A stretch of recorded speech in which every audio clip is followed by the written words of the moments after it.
Well, it's not known if all the presidents had names for their body parts. It is known that President Lyndon Johnson had a Johnson that he named Jumbo. But there's another president who not only named his junk, he had a name for his girlfriend's junk too. Who was it? Well, here's a clue.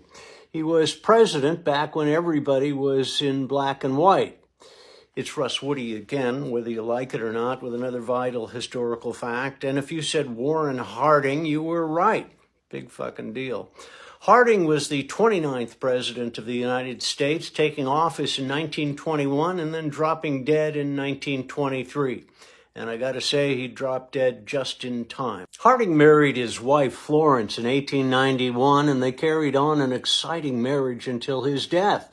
And by exciting, I mean it was a desert. It was the Great Sahara. But then after his death, all sorts of things started popping up. And of course, there was the boring stuff like the Teapot Dome scandal, which was just about oil, so who the fuck cares? It also came out that he was carrying on an in-and-out dalliance with a woman named Carrie Phillips. The affair lasted from 1905 until 1920 before he won the White House. That's when the Republican Party paid her off with hush money and a trip to Asia so she'd shut up and essentially vamoosh. But wait, there's more to this rascally rascal.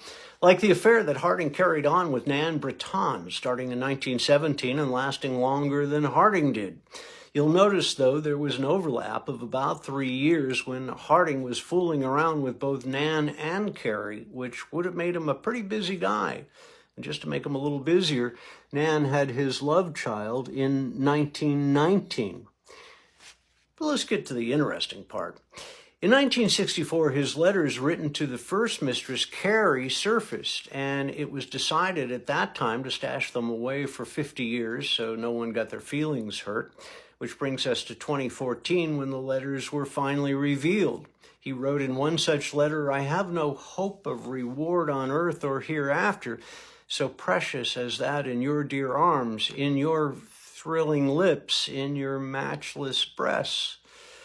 Whew. He also wrote her a little poem. "I love your poise of perfect thighs when they hold me in paradise.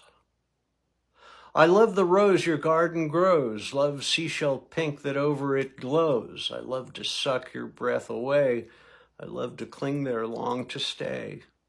Here's a reminder of who exactly wrote those beautiful words. And I have to say my favorite part of his letters were references to his little guy, whom he named Jerry, and Carrie's down below business he called Seashell. So it occurred to me after all this that I might give it a shot. That Jerry's love of pounding surf could not wait for the exoskeleton of an invertebrate. You know, I think I got a knack for writing a few of these letters myself.